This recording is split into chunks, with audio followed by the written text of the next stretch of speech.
Ohaya, Ohaya, Ohaya.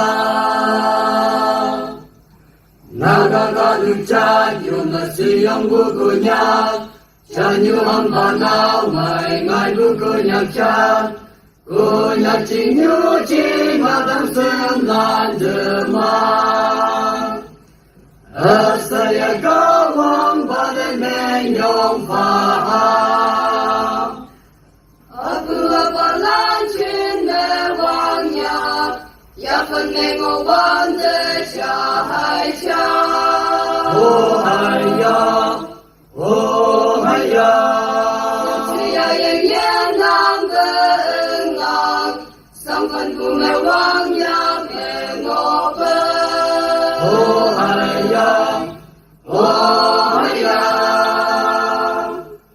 Jenny Krista wang la, mai bu cha hai cha de.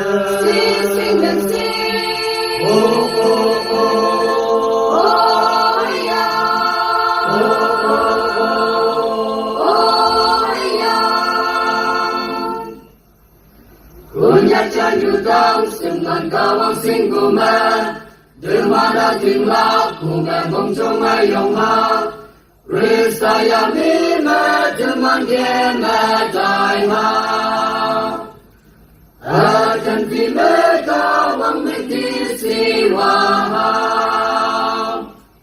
Nang nang sim mi pa me mong mai ya, yung an pa kawang te tui mai ling ya. Oh hai ya, oh hai ya. Kawang mai ku ya ka tu te, de sing am mui hai man tam yang ki. Oh hai ya, oh hai ya. Wang tang san ha lan ki, đi bu yên kia, si ma yao ma chi la. cha ngô địa sa. Oh oh oh, Oh hay ya, oh oh oh. oh hay ya. Kunyak pang chim boy, bulan de men yong fa na. Kawang an duman, hayan de moy man tam si. Kunyak tang sim long song ikaw jai nyan. Duman gaya lang pamay hao jang bujan. Uyung wan nang nga tu man kata, you are the girl yin nang mui man fa. Oh hai ya, oh hai ya.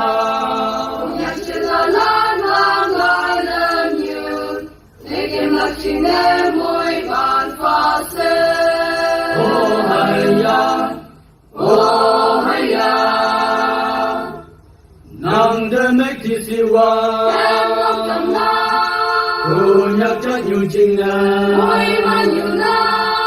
Oh oh oh, Oh hay ya, oh oh oh. oh hay ya. Oh hai ya.